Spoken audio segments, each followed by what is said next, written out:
What made you say, I shan't leave you again, the moment you came in? Only that I'd missed you. I didn't realize quite how much. It just struck me when you said it. And then you've not talked about Mrs. Lawton since. You are the only person that matters to me now. You know that.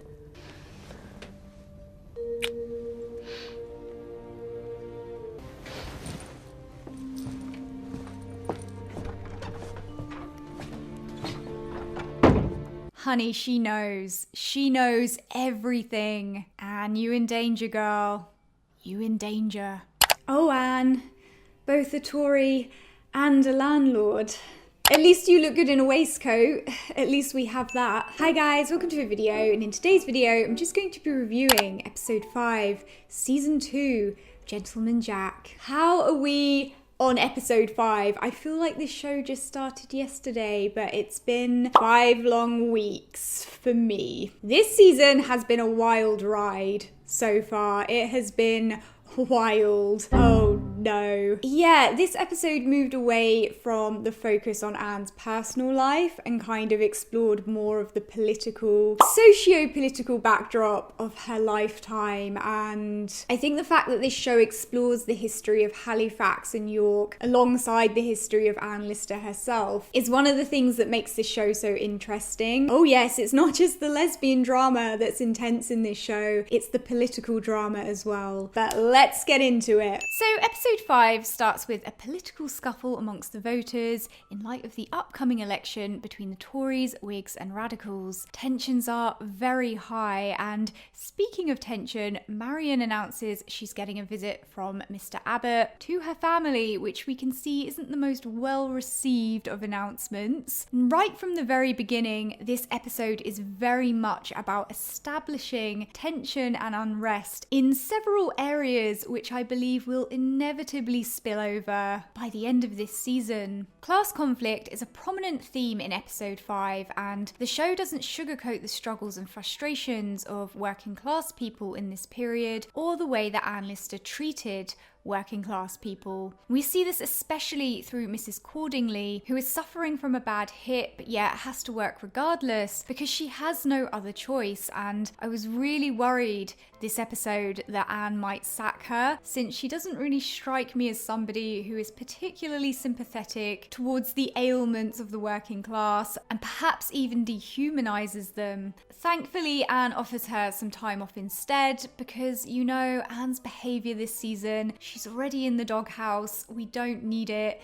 to get any worse. We just don't. Speaking of the doghouse, Anne Walker definitely suspects something is up with Anne, and she notes that Anne has been extra attentive towards her, which is of course suspicious since this change in behaviour has followed from Anne's trip to see Mariana. And you can tell that Anne has picked up that there's something wrong. I think that she knows. You know, she brings up Mrs. Lawton, she's testing the waters. You can feel the kind of tension and uncertainty between the two this episode, and I think there's trouble. I think there is trouble brewing, and I think the main purpose of this episode is to kind of build that suspense and build the tension for what is to come.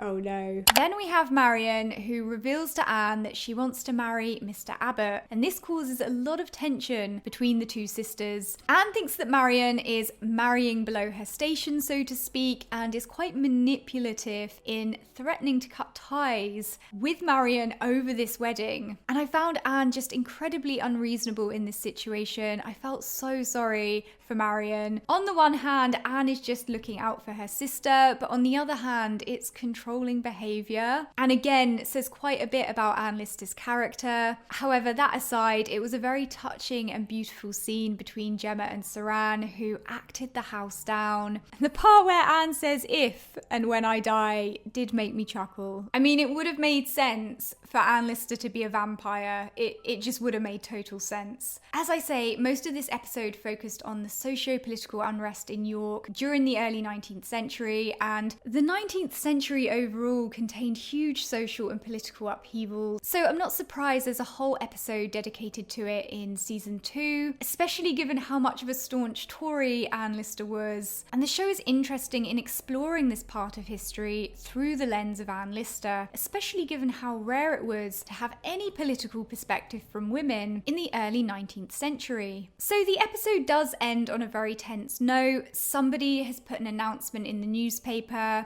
about the recent marriage between Captain Tom Lister and Anne Walker, which is of course aimed at humiliating Anne and is a taunt about their relationship with each other. You can see that both of them are disturbed by this, but they do try and cover it up with good humour, and it's really painful to watch this scene. Then of course we switch to both Anne and Anne, who are sat in silence, and this scene says a lot about the current state of their relationship, because this scene shows us there's both things that they're thinking but not saying out loud to each other, and it's hanging there between them, and you just know all of this is going to come to the surface before the season ends, and honey, I'm kind of nervous. Overall, I enjoyed this episode. I thought it was interesting to explore the historical backdrop of the time that Anne was alive. You know, this show does a fantastic job of kind of showing and not telling when it comes to making commentary about things such as sex, sexuality, and class, and the way those things intersect. And I think this episode did a good job of conveying the tension within that period in relation to class, in relation to sex, and in relation to sexuality. I thought it was really interesting, and